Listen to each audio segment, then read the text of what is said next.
So in that case, what we're going to move on to now is from the notion of happiness, we're going to move on to the notion of contentedness, which you'll notice in the course description is misspelled. That's not on me.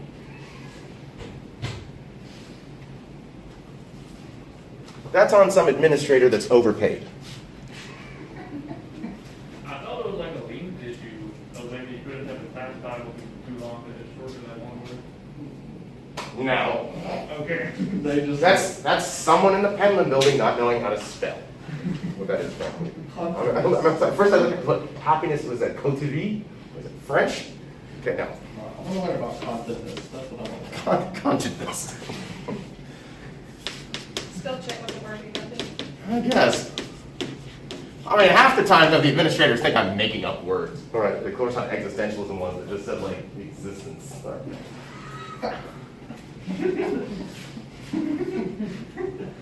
I had a course on Kierkegaard. I'm becoming They just said K. Okay, contentedness.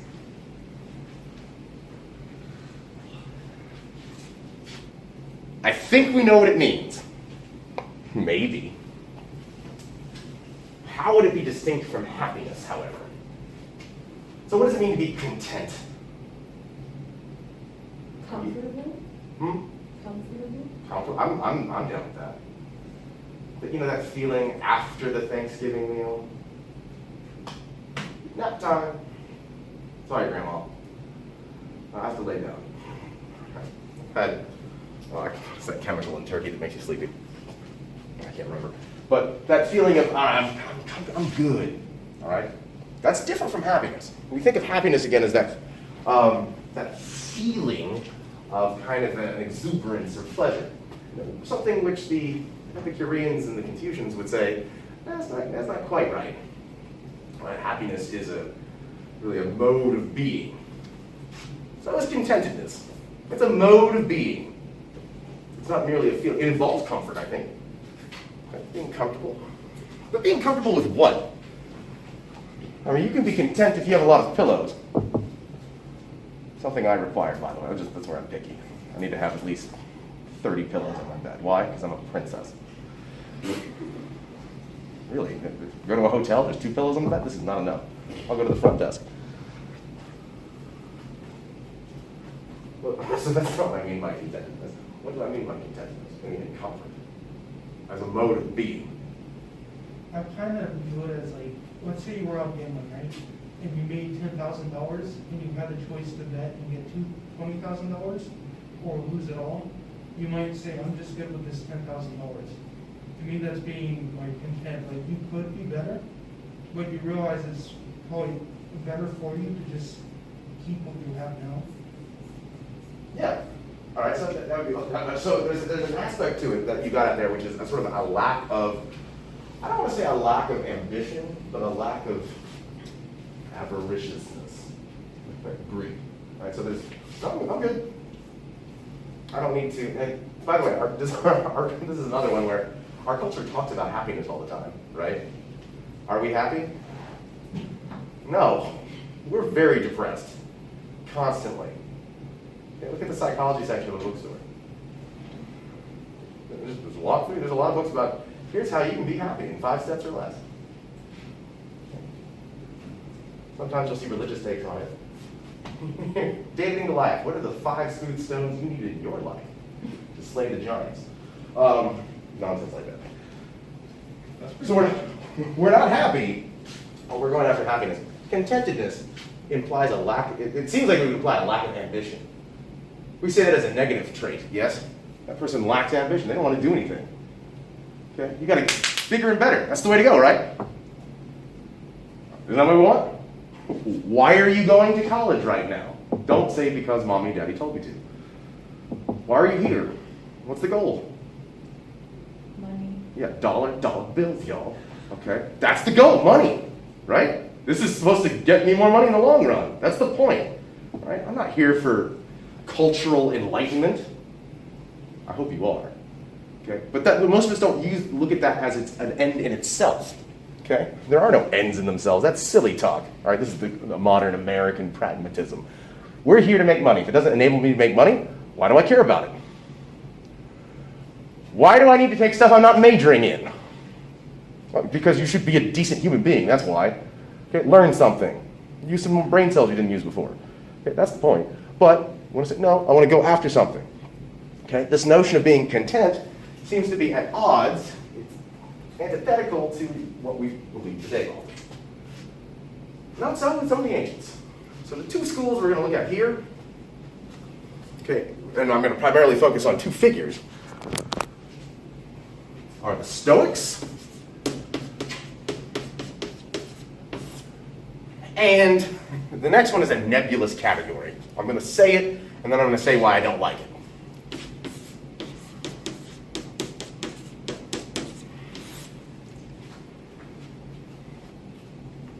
The reason why I don't like saying Taoist or Taoism, sometimes you see it spelled with a T instead of a D on the beginning, that's fine. Because there are in Mandarin, there are about 20 different T sounds, depending on what tone you put with it. So it's more sort of like now, the tongue slapping against the front hard palate, Taoist, or Taoism, the Tao, like Tao Te Ching.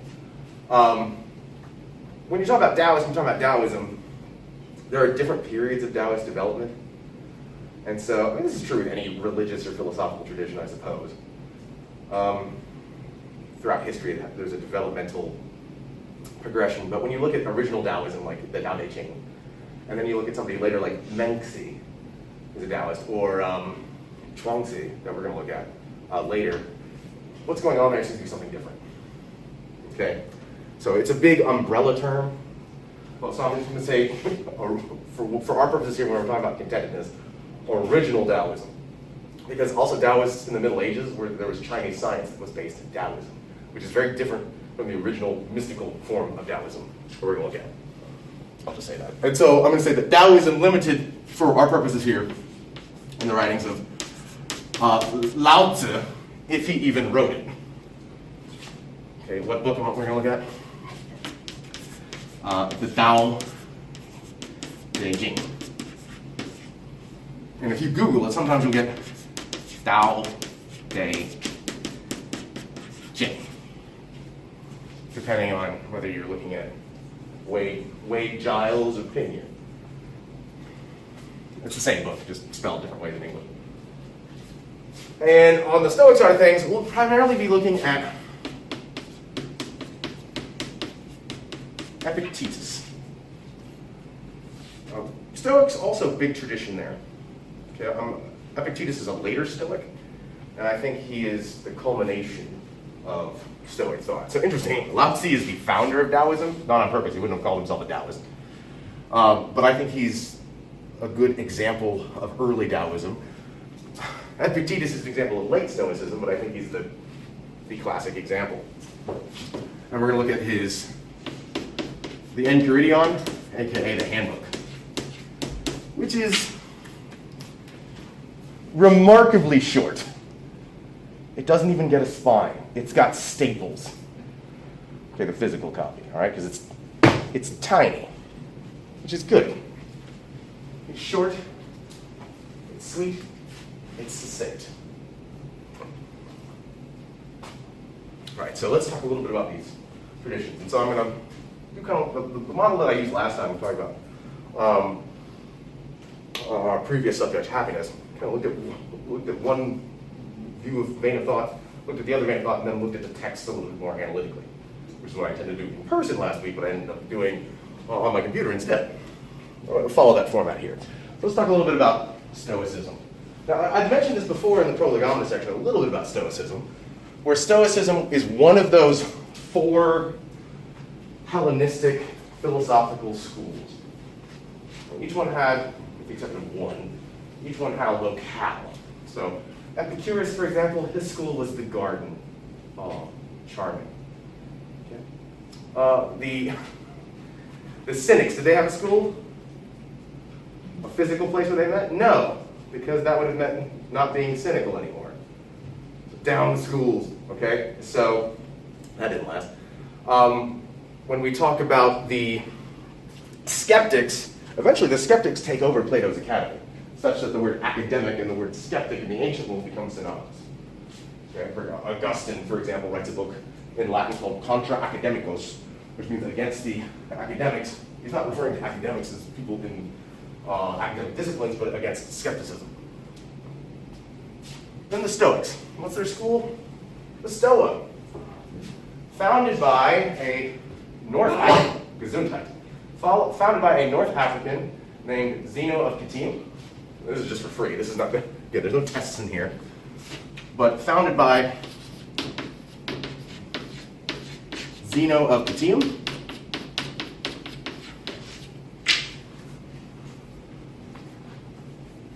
A different Zeno than the Zeno who came up with the paradoxes, like the student of Parmenides.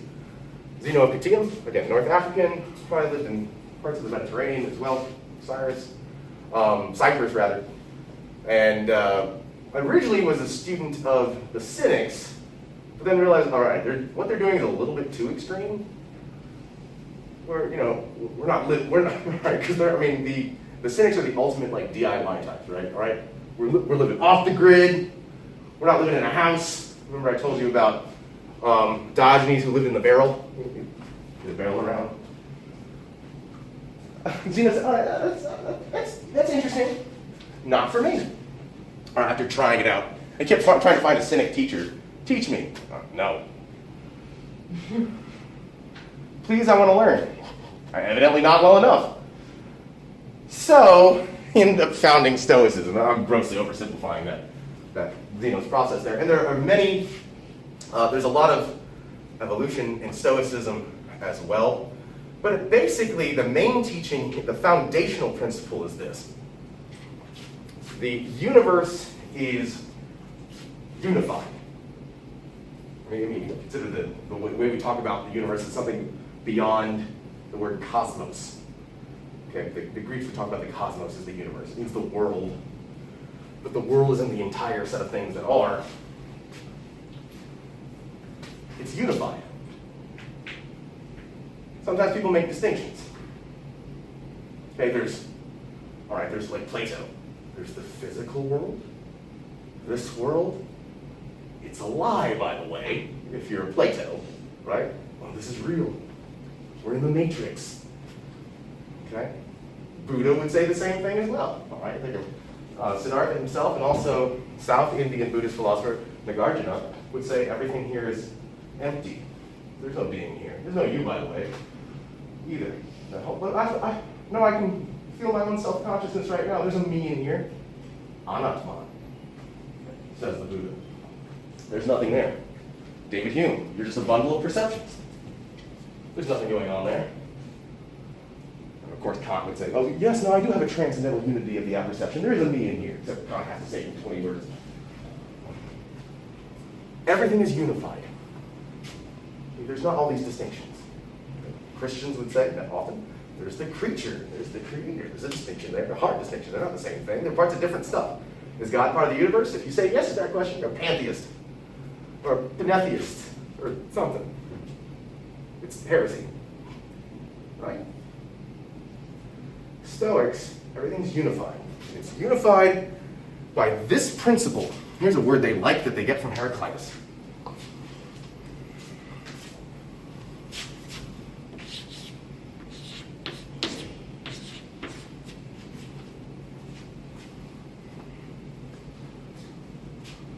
No, it's not English, and I did not make up those letters.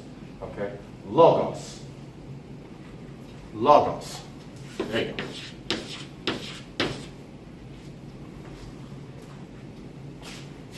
That's the unifying principle of the universe. Everything is logos. Now, that's not to say, don't misinterpret that. Don't have a pantheistic reaction to that. Are you saying logos is God? No. Not everything has to be God.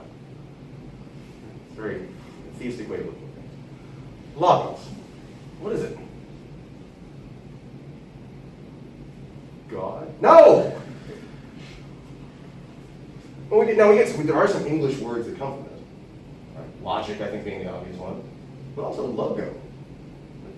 If you see a little swoosh that says just do it, what company are you referring to?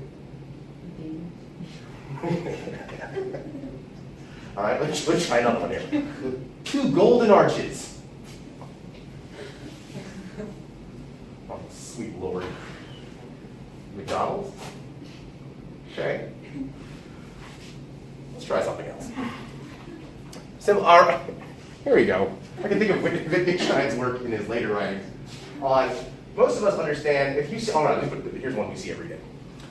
Red octagon. Thank you. All right. All right. So yeah, so what does it tell us? Now without saying any, even if it didn't have the word, I didn't mention any words in there, I just said red octagon. Or what are they playing downtown this weekend? Not a band. Okay, yeah, it means stop. And we get the concept just on the symbol alone. That's what a logo is. You get it without completely understanding it. There's just something, I get it. I know it means stop. You didn't have to tell me the word. You just told me a color and a shape. Can't do that with anything else. Blue square. If you say so. So that, all the ologies, biology, sociology, so it means that it can both mean discussion, talk, something that's obvious. Logic, it doesn't mean logic itself. All right, it's something rational. It means all those things. Heraclitus talks about it being the only thing in a world where everything is constantly in flux, pandrea in Greek, everything flows. You can't step in the same river twice. Why? Because where you stepped in the first time is flowed downstream. I can step in the Savannah River 2 times. You can, but it's not the same experience. Where you stepped in the first time is now don't step in the Savannah River, it's dirty. Christians like this word too. Okay? Gospel of John begins, and arche and hologos. In the beginning was the word. The word there is logos in Greek. It's a weird translation of it, but there it is, logos. What does it mean? Underlying principle. So the Romans like to translate it as sometimes, well, logos, but also principium, too. The principle, the underlying feature. Matches up with arche pretty well. And this logos, say the Stoics, consists of 3 things. You want to understand the universe, basically there's 3 subjects. 3 subjects of logos. Physics, ethics, and logic.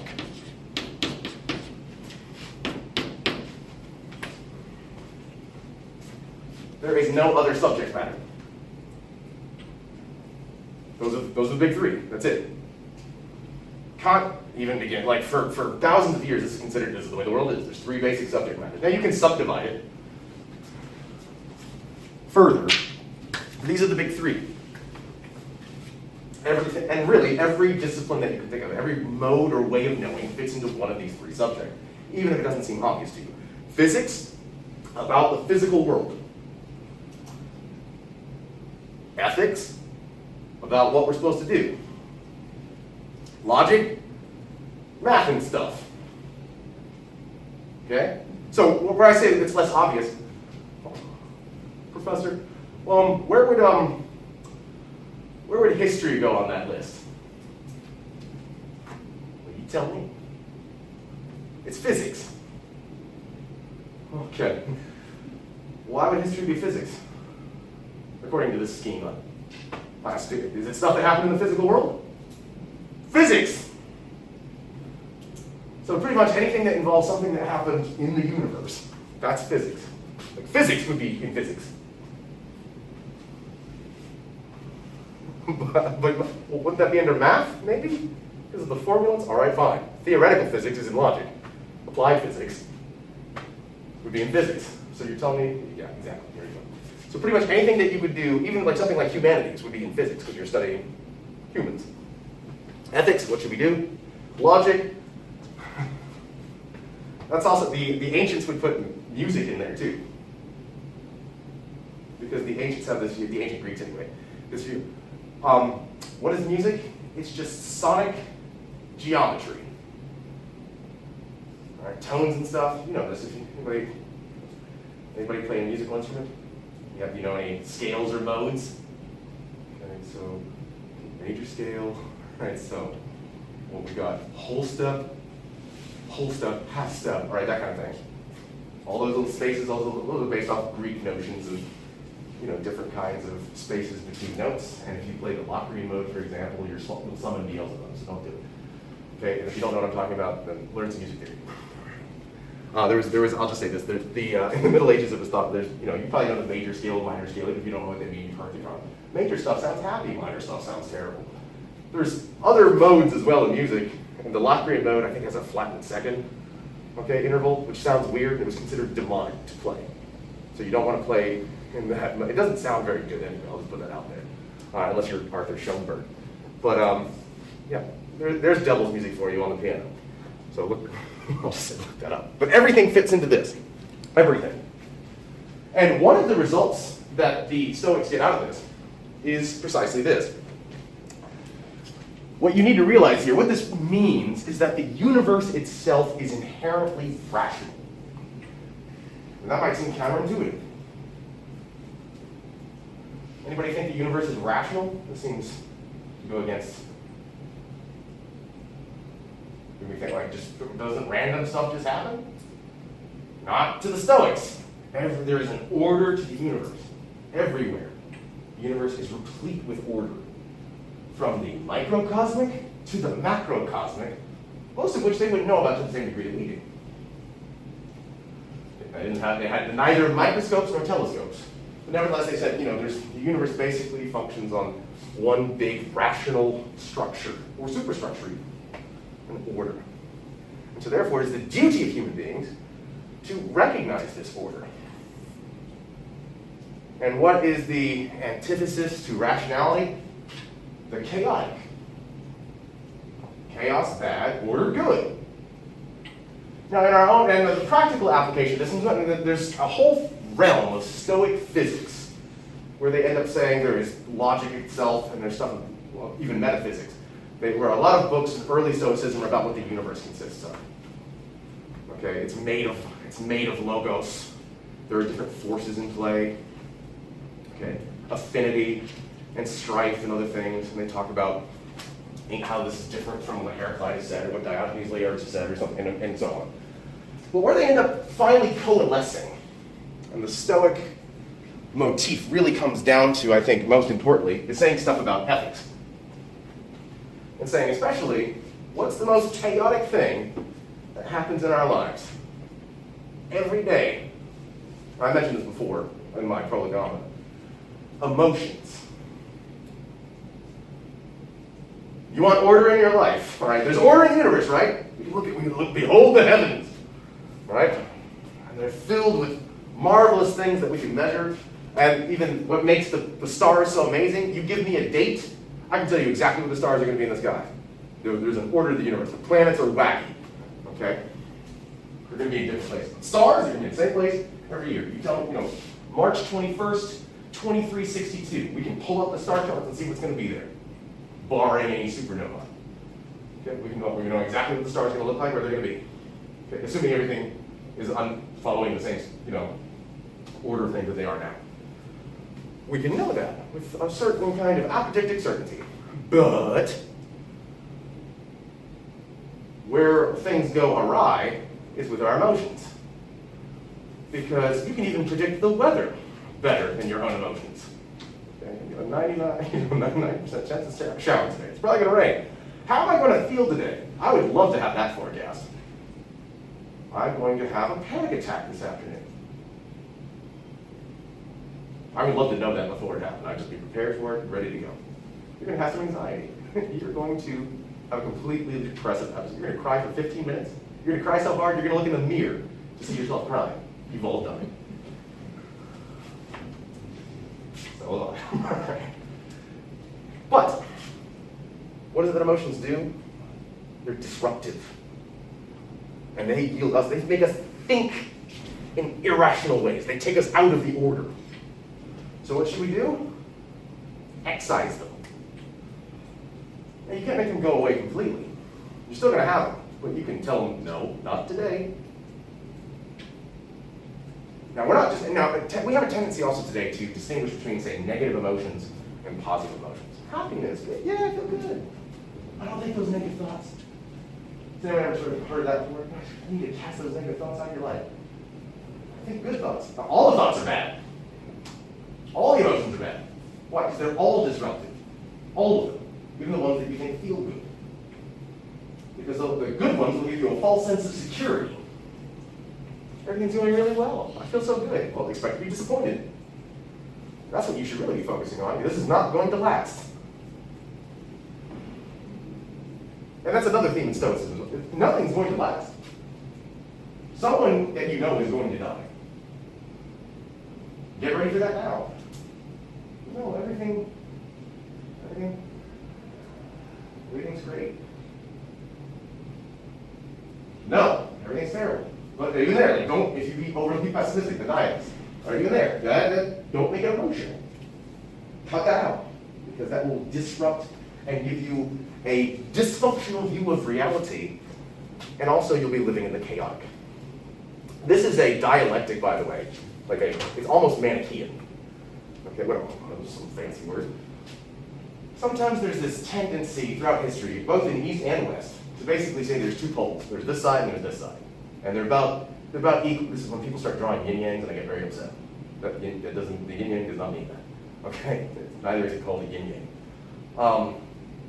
But this idea, like there's this pole over here and this pole over here, and there's this enmity going on forever. Okay? You see it pop up and say, Zoroastrianism, where you've got Ahura Mazda, the all-good god, and Ahriman, the all-bad god. What do? They fight for all eternity. In Gnosticism, you have the all-spiritual God against the all-physical God, and so that's Gnosticism for you. Sometimes there's even certain takes of mystical Judaism, Christianity, and Islam to do this. The all-good God over here, Satan over here, and then they're equal players. That is not Orthodox Judaism, Christianity, or Islam. Those are equals. Right? Satan is very low, okay, in Jewish, Islamic, and Christian Orthodox affairs. Well, using Orthodox little over there. Okay, remember in the book of Job, where he basically takes the elevator. Excuse me, can I pick on Job? Can I kill something, please? It's not an equal adversary. Okay, so that should divide in the Abrahamic traditions. But there's a tendency to put this dialectic there, and the dialectic here is between order and chaos. That's still around today. I think a lot of even, in my view, many conservative writers in recent times have put this dialectic out there. All right, there's the notion that like there's order good, chaos bad. Okay, and that therefore chaos needs to be suppressed because why would we disrupt it and we'll destroy everything in the world? Well, I'm not endorsing that view, but I'm saying that it's there, it's prevalent, it hasn't gone away. But the Stoics would say chaos is bad, and what is the way to excise that chaos? Get rid of those emotions. You're going to have them, but get rid of them. And that's why I'm just going to read one line of text from Epictetus. The very, very opening that will give you a little bit of a flavor of this and the Stoics. There are other Stoics too. One of the things I like about Stoicism is it's rather democratic in its list of authors. So, for example, all right, we mentioned Marcus Aurelius earlier. Stoic. Also, he had a day job. What was his day job? Yeah, he's the Roman emperor, okay? But also Epictetus, what was his day job? A slave. Okay?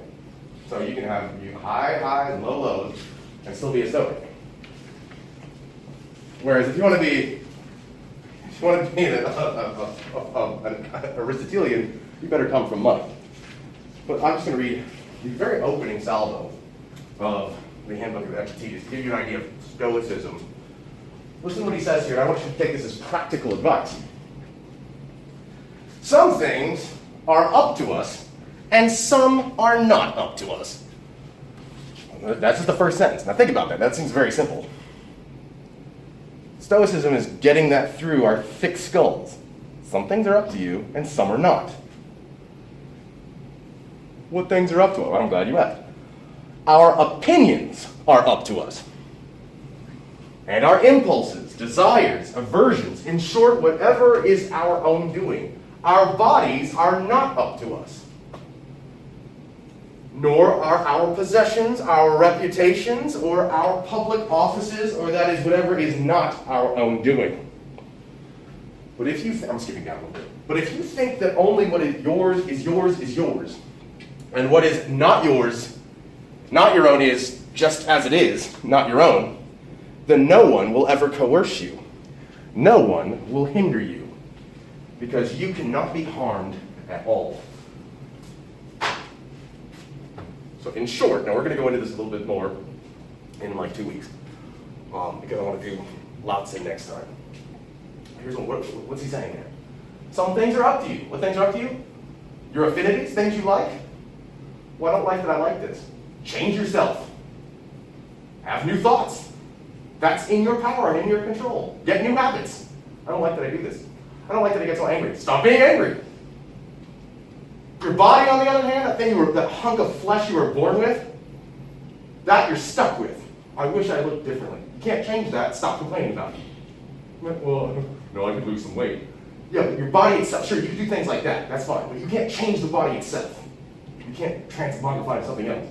Transmute, whatever word I want to use there. You can't do that. You're still stuck in that body. Question? Did you also, in the reading, say that like our reputations? Yeah. Like what other people think about you. Like your reputation, you can say, yeah, the things I do, I'm in control of that, but not what other people think about me. Like their thoughts, that's on them. And that's exactly what it's getting at too. I don't like that people don't like me. That is on them, not on you. You do what you do, but even if you play by all the rules, some people are going to still hate you, right? It's going to happen. People are just going to not like you. That's on them. You can't control the thoughts of other people. What do you got to control? Yourself. And Epictetus wants you to know that.